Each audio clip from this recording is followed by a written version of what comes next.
Indirectly हिम्मत को पता चल चुका है कि मैं रोहित रस्तोगी से कुंती की शादी करवाना चाहता हूँ। ये जाने के बाद हिम्मत ने क्या कहा? उससे तुम्हारी कुछ बात हुई? वो क्या कहता, जब उसने इतना बड़ा नाम सुना तो उसकी क्या मजाल की वो कुछ बोली। लेकिन भाई साहब, ये जानने के बाद उस बेचारे पर न जाने क्या बीती होगी। कुंती को लेकर वो जिस तरह का जुड़ाव महसूस करता था, उसे बहुत बड़ा सदमा पहुंचा होगा। मैं हिम्मत से हमदर्दी दिखाऊं या अपनी बेटी की जिंदगी के बारे में सोचूं? तुम बहुत स्वार्थी हो यार। जब बेटी की जिंदगी दांव पर लगी हो तो एक बाप को स्वार्थी होकर ही फैसला करना पड़ता है। अरे ये स्वार्थ उस दिन कहां चला गया था जिस दिन तुम हिम्मत के घर रिश्ता मांगने गए थे? मनोहर, तुम बार बार इसी बात को दोहराते रहोगे क्या? वो उस वक्त की मजबूरी थी। और अब रस्तोगी से कुंती की शादी करना इस वक्त की मजबूरी होगी, कोई है ना? मजबूरी नहीं है मनोहर, ये मिसेस रस्तोगी की इच्छा है और मेरी भी। वो कोई जोर जबरदस्ती नहीं कर रही है मेरे साथ। आपके साथ ना सही, लेकिन रोहित रस्तोगी की मां ने हिम्मत के साथ जबरदस्ती की। उन्होंने उसका अपमान किया, उसे नीचा दिखाने की कोशिश की। भाभी जी, सूरज के सामने एक टिमटिमाते दिए की औकात ही क्या है? वो उसे क्या नीचा दिखाएगा? सूरज किसी जलते हुए दिए को बुझाने की कोशिश करे तो क्या ये ठीक है? हर किसी को अपने पर नाज होता है। इतने पैसे वाली बड़े घराने की होकर भी उन्होंने जिस ढंग से हिम्मत से बात की है, वो सुनने के बाद वो मेरी नजर में छोटी हो गई है। भाभी जी, अब हिम्मत से उन्होंने क्या कहा इस बात को लेकर मैं उनसे झगड़ा थोड़ा ही कर सकता हूँ। हाँ, तुम्हें किसी से क्या लेना भाई? तुम्हें तो बस रस्तोगी और कुंती की शादी दिखाई दे रही होगी।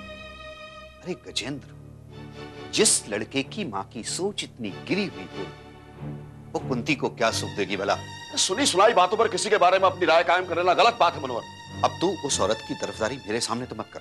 हाँ, मेरी बात को समझ मनोहर, मैं भी हिम्मत की बहुत इज्जत करता हूं, लेकिन उसकी जिंदगी की जो असलियत है उसे तो आंख बंद नहीं कर सकता ना मैं।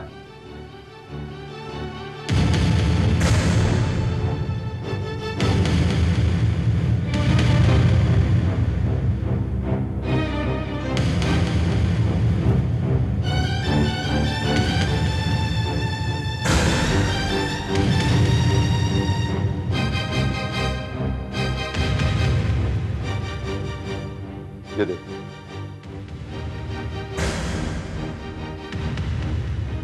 अभी थोड़ी देर पहले मैंने ये सेब खाने के लिए उठाया था तो देखा ये सड़ा हुआ। तू कहना क्या चाहता है? सड़े हुए सेब को खाएगा क्या?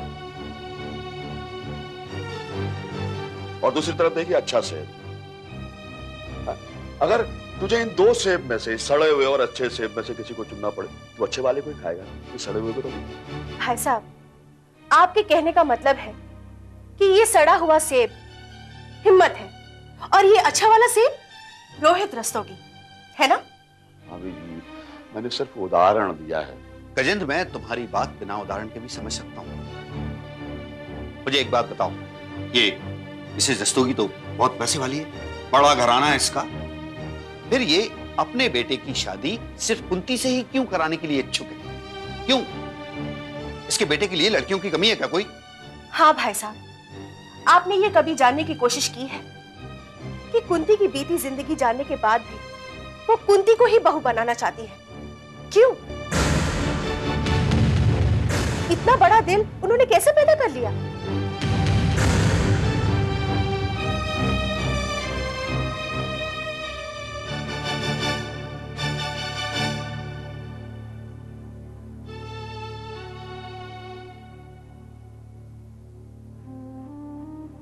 नहीं, इस बारे में तो मैंने कभी नहीं सोचा। गजेंद्र, अगर तूने अभी तक नहीं सोचा तब सोच। सोच, इन बड़े लोगों के फैसलों का कुछ ठिकाना नहीं होता। हाँ भाई साहब, कुंती ने अपनी जिंदगी में एक मजाक तो बर्दाश्त कर लिया, कहीं उसके साथ कोई दूसरा मजाक ना हो। कहीं ऐसा ना हो कि इस चक्कर में हम हिम्मत को भी खो दें, हिम्मत को भी।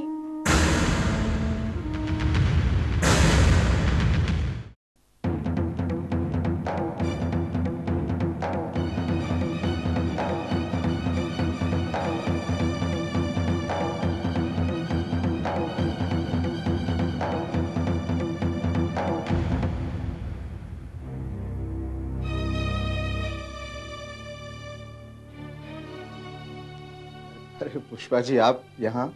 मैं इधर उधर ऑफिस में आपको ढूंढ रहा था। वो क्या है हिम्मत जी कि सर दिल्ली गए हुए हैं और मुझे टेंडर के लिए कुछ कोटेशन भेजने हैं। मैं वही फाइल ढूंढ रही थी। क्यों, कोई काम है क्या?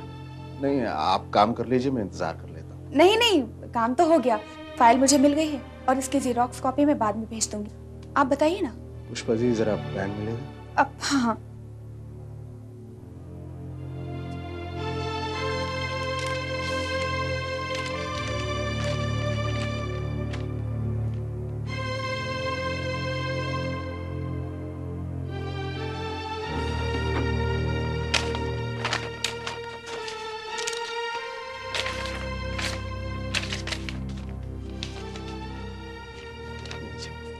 ये लिफाफा आप रोहित सर को दे दीजिए। ये क्या है? इसमें मेरा त्याग पत्र है। तुम सब जब दिल्ली से आ जाएं तो उन्हें ये यहाँ से दे दीजिएगा। आप यहाँ से काम छोड़कर जा रहे हैं? हाँ पुष्पा जी, बहुत कर लिया काम और काम का इनाम भी मिल गया। अब मैं यहाँ नहीं रहना चाहता। हिम्मत जी, मैं ये तो नहीं कहूंगी कि आप गलत कर रहे हैं, लेकिन जल्दबाजी में आकर कोई फैसला मत करिएगा। पुष्पा जी, ये फैसला मैंने अच्छी तरीके से सोच समझ के किया है और अब ये काम छोड़ना मेरी मजबूरी भी है। कहीं आपको रस्तोगी सर की माँ ने तो नहीं मजबूर किया? अब मुझे अपने अपमान करने की सच्चाई का पता चल चुका है। अब हर बात खुलासा हो चुकी है और अब मैं यहाँ काम करने के लायक नहीं रह गया। ये आप क्या कह रहे हैं हिम्मत जी? पुष्पा जी, अब मैं जान गया हूं कि वो कर्ण का जन्मदिन मनाने क्यों गई थी और अब मैं ये भी जान गया हूं कि वो मेरे मुंह से कुंती जी का नाम क्यों नहीं सुनना चाहती थी और मैं ये भी जान गया हूं कि वो बार बार मेरी औकात क्यों याद कराना चाहती थी और मैं ये भी जान गया हूं कि उन्होंने मेरी शादी के लिए कानी लड़की क्यों खोजी। पुष्पा जी, अब मेरे सामने हर बात का खुलासा हो चुका है। आपको ये सब किसने बताया? मैं इतना बेवकूफ नहीं हूं। सभी ने सच्चाई टालने की कोशिश की, लेकिन पुष्पा जी, ऐसी बातें छुपती नहीं। आपको बाबूजी ने कुछ बताया? क्या कहा उन्होंने आपसे? पुष्पा जी, आप भी अनजान बनने की कोशिश कर रहे हैं, जैसे आपको कुछ नहीं मालूम। सभी ने मुझसे सच्चाई छुपाई। पैसे के आगे सभी ने अपने ईमान को पीछे कर दिया। नहीं हिम्मत जी, ऐसा नहीं है। ऐसा ही है। वो सरला दीदी, जिन्हें मैं इतना मानता था, उन्होंने भी मुझे बताना जरूरी नहीं समझा और मैं इस उलझन में अकेला उलझा रहा। हर किसी से पूछता रहा कि सच्चाई क्या है, क्यों सबका व्यवहार मेरे लिए बदल गया, लेकिन सबने मुझे अकेला तड़पने दिया। सच्चाई बताकर कोई आपको दुखी नहीं करना चाहता था। जानती तो मैं भी थी, लेकिन आपको बताने का साहस नहीं जुटा पाई। और पुष्पा जी, अब मैं सच्चाई को बर्दाश्त करने का साहस कैसे करूं? मेरी आंखों से सपने छीन लिए गए, मेरे पैरों के नीचे से जमीन छीन ली गई, सिर्फ इसलिए कि रस्तोगी साहब के रुतबे के सामने मेरी औकात कुछ भी नहीं। मेरी इच्छा, मेरे सपने, मेरी भावनाओं को पैसे की ताकत ने रौंद डाला। मुझे मालूम था जिस दिन ये बात आपको पता चलेगी, आपको बहुत तकलीफ होगी। पुष्पा जी, ये तकलीफ की बात नहीं है कि मेरे अपनों ने मुझसे इतनी बड़ी बात छुपाई। कल तक जो सब मेरे साथ, मेरी शादी के फैसले के साथ, उन सब ने मेरे साथ धोखा किया। अगर मैं कुंती जी के लायक नहीं था तो क्यों भरोसा दिलाया, क्यों मेरे घर पे आके वादा किया? पैसे, रुतबे और बड़े घराने के आगे किसी ने मेरी भावनाओं का मान नहीं रखा। रस्तोगी साहब की बात ठीक कहती थी कि एक मजदूर की औकात एक जमादार की कानी लड़की से शादी की हो सकती है, कुंती से नहीं। हिम्मत जी, आपकी इस तकलीफ के लिए हम सभी दोषी हैं। अब दोष देने से क्या होगा? जो होता आया वही होगा। इतिहास गवाह कि आज तक हमेशा पैसे वालों के आगे गरीबों की मोहब्बत कुछ नहीं गई। अपने सपने, अपनी इच्छा और अपने अरमानों की लाश लिए घूमूंगा। ये नौकरी, मजदूरी कुंती जी के लिए ही शुरू की थी, लेकिन ये छोड़ दिया।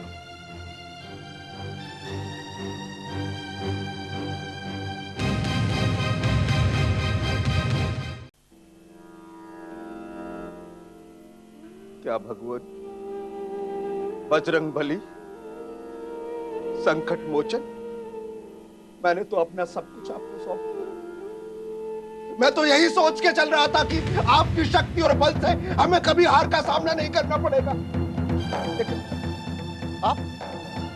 आपने तो ऐसी पटकनी लगाई कि मैं करा तक नहीं पाया। क्यों प्रभु? अगर कुंती जी से शादी की इच्छा मेरी अनुचित थी तो रोका क्यों नहीं? और अगर उचित है तो साथ क्यों नहीं देते? क्या मुझे कुंती जी से शादी करने के पहले आईने में अपनी शक्ल देखनी चाहिए थी? मैंने तो माना आपको, लिया आपका आशीर्वाद और कर दी इच्छा प्रकट, लेकिन आप चुप, खामोश। क्या करूं मैं? दिखा दी मुझे जमाने ने अपनी हैसियत, अपनी औकात। इसीलिए तपस्या करता था आपकी, इसीलिए माला जपता था। मेरे साथ जो कुछ भी उचित नहीं। अगर ऐसा ही होता रहा तो इस भक्त का आपसे विश्वास उठ जाएगा। अपना विश्वास बचा लो। आपकी दुनिया में यह साबित हो गया कि एक मजदूर को सपने देखने का कोई अधिकार नहीं। और आप बने मुझे शक्ति दो।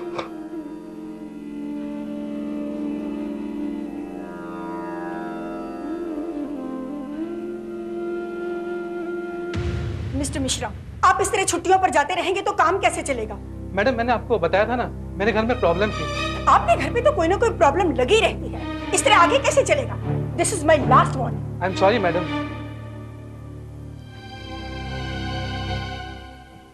आप जानते हैं इन दिनों हमारे कितने अपॉइंटमेंट्स, कितने एंगेजमेंट्स रहते हैं। हम अकेले ये सब कैसे संभाल सकते हैं? अब मैं आ गया हूँ मैडम, आपको कोई शिकायत का मौका नहीं दूंगा। That's better. अब अगर हमें शिकायत हुई तो आप यहाँ नहीं होंगे। आज के कोई अपॉइंटमेंट्स हैं क्या?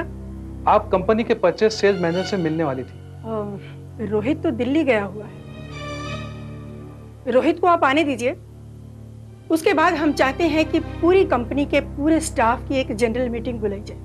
ठीक है मैडम, रोहित सर के दिल्ली से वापस आते ही मैं उनसे बात कर लूँगा। ठीक। मैडम, ये एक वर्कर का रेजिग्नेशन लेटर है। रेजिग्नेशन लेटर किसका है ये? कोई हिम्मत नाम का वर्कर है जो कुछ दिन पहले ही कंपनी में आया था। हिम्मत? उसने रिजाइन कर दिया? जी हाँ मैडम, आज सुबह आते ही पुष्पा जी ने ये लेटर मुझे दिया। तो फिर इसे हमें क्या दिखा रहे हो? एक छोटे से आदमी के रेजिग्नेशन या अपॉइंटमेंट से हमें क्या लेना देना? इसे रोहित को दे देना। ठीक है मैडम। वैसे इस मजदूर हिम्मत ने नौकरी छोड़कर बड़ी समझदारी का काम किया है। यहां रहकर करता भी क्या बेचारा? क्यों मैडम? अरे जिसे अपनी हैसियत नहीं मालूम वो यहां रहकर क्या कर सकता है? ये सब रोहित की लापरवाही का नतीजा है। अरे ऐसे लोगों को अपॉइंट ही क्यों करते हो जिन्हें रेजिग्नेशन लेटर देना पड़े बाद में?